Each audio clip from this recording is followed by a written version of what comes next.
Hello，大家好，歡迎收睇健康微言。嗱，咁咧今集嘅微言咧，想同大家分享一個咧，都幾多人問嘅問題啊。咁啊，就係咧，究竟咧糖尿病嘅朋友咧，適唔適合食豬潤嘅？咁啊，源於咧就係如果大家有follow 我 Facebook 都知啦。咁我早幾日咧就出咗個 post 啦，就係話我咧喺 Tesco 買咗個豬潤翻嚟，咁我就煮咗個豬潤粥俾媽咪嘅。咁啊，我上一集應該都有分享過嗰個早餐出嚟俾大家睇。咁咧就即刻咧有啲係英國嘅朋友咧就 WhatsApp 問我，佢話：喂，乜我哋可以食豬潤嘅咩嚇？豬潤唔係高膽固醇嘅咩？咁點解我哋可以食咧？咁樣樣。咁所以我就開呢一集咧同大家講下，究竟豬潤啊係咪高膽固醇啦？咁我哋又係咪適合食咧？咁樣樣。咁啊，如果仲未訂閱我 YouTube 頻道嘅朋友仔，快啲訂閱啦，同埋記得撳埋鐘仔喎。另外仲未加入我 Cammy 與你齊控糖 Facebook 群組嘅咧，亦都快啲加入啦！加入咗你可以發問好多你嘅問題。咁啊，另外咧，如果仲未買我 Cammy 控糖筆記嘅朋友，或者你仲未學識點樣食嘢嘅咧，都可以買下呢本書，因為呢本書咧就已經分享咗咧點樣樣食法嘅。咁啊，各大書店啦、HKTV Mall 同埋糖尿天使咧都係有售嘅。好啦，咁啊，翻嚟今日個題目先啦。咁啊，先講翻一下豬潤啊。今日個主角係豬潤。不過我都好想大家留言話俾我聽咧，你中唔中意食豬潤啦？同埋你覺得咧豬潤咧，其實我哋係適唔適合食啦？咁啊，都歡迎大家留言話我知。咁啊，首先咧要講一講豬潤咧，佢其實本身呢係乜嘢嚟㗎啦？咁啊，大家都知咧，其實佢係豬嘅肝臟嚟嘅，但我唔知點解叫豬潤啊嚇，點解唔叫豬肝？我都唔知。咁啊，豬潤即係豬個肝臟，咁啊，我哋人睇到個肝臟啦，咁啊，豬都有嘅。咁啊，肝咧其實咧，如果你知道嘅，即係你成日有睇一啲健康嘅節目咧，你都會知道咧。其實我哋人體個肝咧係好重要嘅，即係佢好多工作要做嘅。咁啊，豬都唔例外，都係一樣嘅啫。咁所以咧，人個肝同埋豬個肝咧入邊咧，其實都有好多營養嘅元素喺度，就係因為佢入邊有好多工作做。咁啊，其中一個工作咧，佢就係負責製造膽固醇嘅。咁所以個肝入邊咧有好多膽固醇咧，呢個咧都係好合邏輯。因為我哋人體個肝係負責製造膽固醇咧，咁其實個豬都係一樣，所以你食豬肝即係豬潤咧，點解佢入邊有好高嘅膽固醇咧？原因就係因為佢係一個肝臟，即係如果人個肝可以食嘅話咧，一樣係有好多人潤啊，變咗人潤咧一樣係有好多膽固醇，同樣嘅道理嚟嘅。我唔係叫大家食人潤啦嚇。咁樣嗱，咁所以你首先你明白咗先，咁係啦，的而且確豬潤咧係一個高膽固醇嘅食物嚟嘅。咁佢有幾高咧？咁大概每100 gram 嘅豬潤咧，咁啊大概咧有300至400 mg 嘅膽固醇。咁啊，你可能都唔知係咩啦，或者我咁樣同大家講，你會易明啲啦。一隻雞蛋黃咧，大概有150至200 mg 嘅膽固醇嘅雞蛋黃啊，淨係蛋黃啫。有150至200 mg 嘅膽固醇，咁樣如果你食50 gram，即係大概係半碗嘅豬潤度咧，咁其實咧就已經等於食咗一隻雞蛋黃嘅膽固醇啦。你咁樣咧就會易理解啲，咁佢都係真係的，而且確係屬於高膽固醇嘅食物嚟嘅。咁但係佢咧其實除咗高，即係除咗佢有好豐富嘅膽固醇之外咧，好高嘅膽固醇之外咧，其實咧食豬潤咧。我諗大家都知嘅，即係我哋由細到大都知㗎啦。尤其是女士啦，阿媽咧成日都話要煲啲豬潤水飲啊，係嘛？點解啊？因為佢好補血啊。咁的而且確係嘅，因為咧豬潤入邊咧係有好豐富嘅鐵質啦，同埋 B12嘅維他命 B12啊。咁啊，維他命 B12咧同鐵質咧都係愛嚟嗱，B12係製造紅血球啊。咁而鐵質咧就係愛嚟直接即係補血啦。咁所以咧，飲豬潤水或者食豬潤咧，的而且確係可以幫助補血嘅。咁啊，佢的而且確係好有效嘅，而且咧。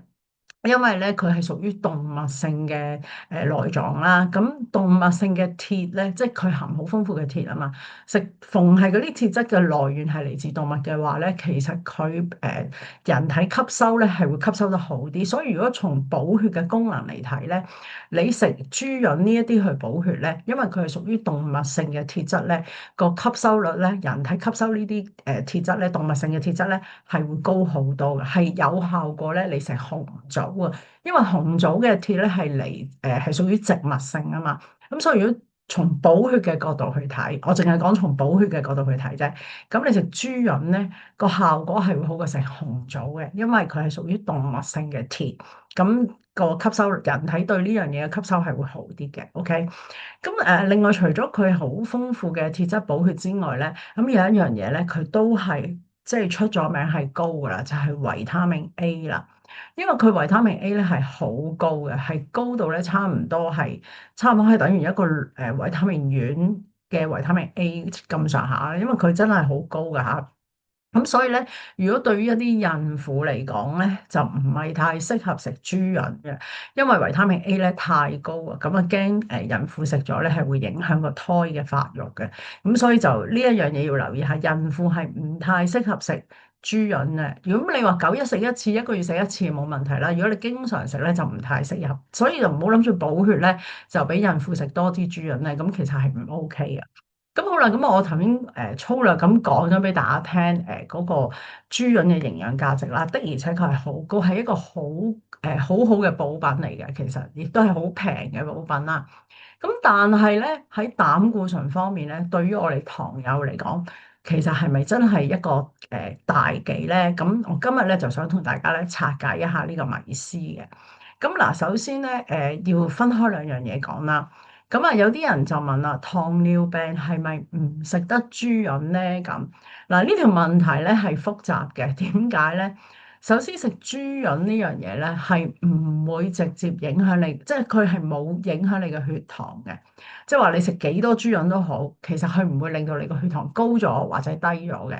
咁所以咧，某程度上豬潤咧係適合糖尿病去食嘅，因為佢冇影響你嘅血糖嘅。嗱，當然呢個係講緊正常嘅烹調方法啦。你話你如果用好多蜜糖去煮，或者煮呢個酸甜醬出嚟，咁啊另一件事啦嚇。咁係正常嘅烹調方法咧，即係你唔係用一啲好甜嘅調味去做咧，咁豬潤咧係唔會影響我哋嘅血糖嘅。咁所以你作為膳食入邊咧係可以嘅，即係針對血糖嚟講。但係，因為頭先我講過，佢係一個高膽固醇嘅食物。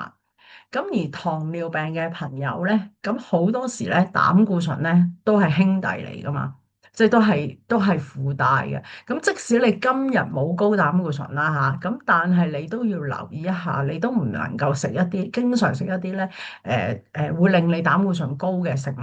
咁所以咧，糖尿病嘅朋友咧，對於食豬潤呢樣嘢咧，其實就要即係要有一個限制喺度。點樣限制咧？就係真唔可以經常食，因為佢係的而且確有機會令到你高膽固醇嘅。咁嗱，其實你話食豬潤，因為豬潤高膽固醇，係咪直接令到你個膽固醇有飆升咧？咁其實呢件事咧係有啲複雜嘅，即係唔係諗得咁簡單啊！我有高膽固醇喎，我咪戒食一啲含高膽固醇嘅食物咯咁。咁其實咧又唔係咁樣嘅喎。咁點解咧？因為我哋身體咧，好得意嘅，我哋本身身體入邊咧，自己有一個機制。嗰個機制咧就係我哋人體個肝，頭先我都講過啦。我哋身體咧自己會做膽固醇，喺邊度做啊？咪就係喺翻你個肝嗰度做咯。你個肝咧係會自己做膽固醇出嚟嘅。咁但係如果我哋個機制係點咧？個機制就係當佢覺得你身體係夠膽固醇嘅時候咧，佢就唔會做咁多啦，OK？咁但係佢覺得你身體佢覺得你唔夠膽固醇嘅時候咧，佢就會做翻啲膽固醇出嚟俾你。咁呢個係一個正常嘅機制嚟嘅。咁即是話，如果喺一個健康嘅人身上，佢食入去嘅食物經常都含有一啲高膽固醇嘅食物。咁身體咧就知道，即係因為你食入去嘅膽固醇多啊嘛，咁你身體咪足夠咯，係咪？咁你足夠咧，咁個肝咧就唔會咧自己再做多餘嘅膽固醇出嚟啦。咁呢個係一個正常健康嘅情況下，就係咁樣，個機制就係咁啦。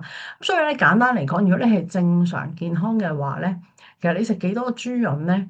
咁佢都唔會自己再做額外嘅膽固醇出嚟嘅，係咪？咁只有係你食入去，可能食多咗嘅啫。但係如果當你身體製造膽固醇呢一個機制係唔正常嘅時候，無論你食多或者食少，其實你身體自己都會繼續做膽固醇出嚟嘅，明唔明白啊？咁所以咧，換句説話，即係話咧，其實你食入去嘅膽固醇係未必會直接令到你血入邊嘅膽固醇高嘅。因為令到你血入邊嘅膽固醇高咧，其實大多數都係因為你自己做出嚟嘅，係你自己個肝做出嚟，並不是你食入去嘅。有好多時都係咁嘅。咁所以你話食高膽固醇嘅食物，佢係咪直接令到你個膽固醇會高咧？其實又唔可以咁樣講嘅，因為正常嚟講咧，你食入去食得多咧，身體就會停止製造，就唔會再製造咁多出嚟嘅。因為我哋血入邊嘅膽固醇咧，有7成咧都係自己製造出嚟嘅，咁啊食入去嘅咧，其實只係佔3成嘅啫。咁所以呢度咧就有一個令人哋咧覺得好奇怪嘅一件事啊，就係究竟我驗到血入邊嘅膽固醇同我食入去有冇關係咧？可以話有關，亦都可以話冇關。不過原來我哋發覺研究話俾我哋聽咧。你食入去影響你膽固醇高嘅咧，其實最主要嘅食物並不是含高膽固醇嘅食物，反而咧係飽和脂肪、反式脂肪同埋一啲高糖嘅食物。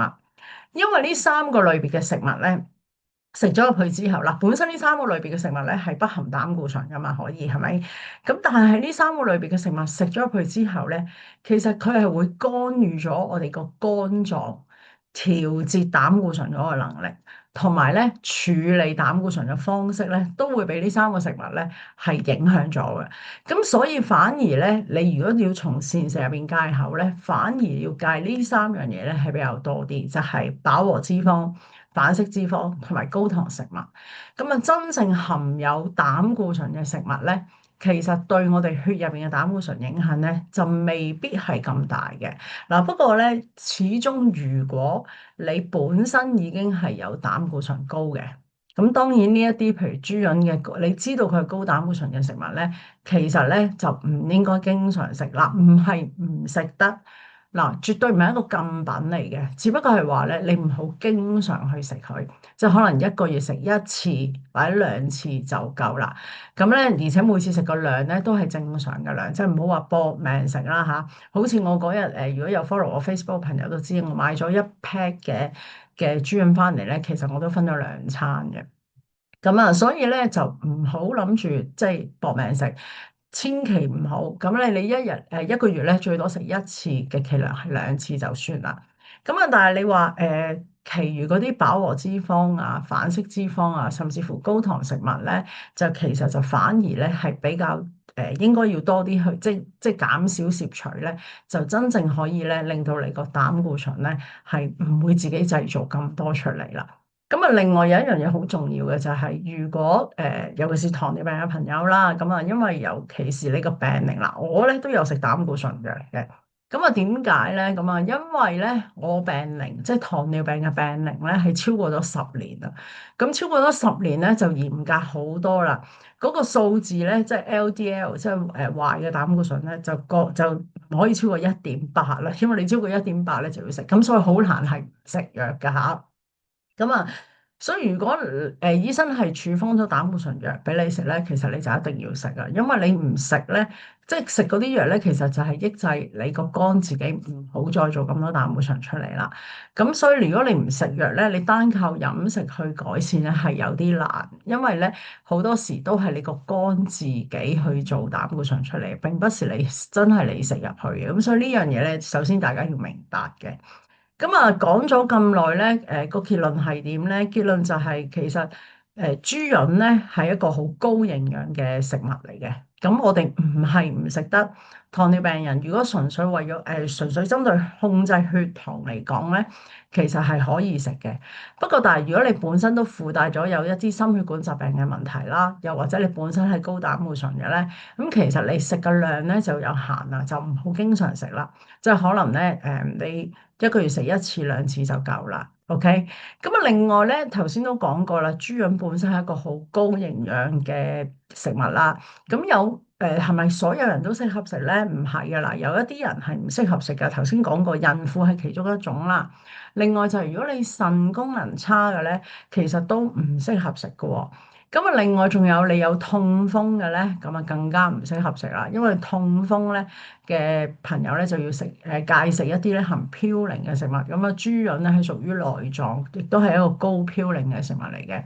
咁所以呢三類人士咧就唔太適合食啦。咁但係你話有陣時，譬如舉個例啦，我做完手術喎，我需要補血喎，咁樣，咁你係可以極其量食少少豬潤啦、水啊，或者煲啲豬潤粥咧去補血都得嘅。咁啊，但係咧就唔好諗住一個月食一次兩次可以幫你補到血啦。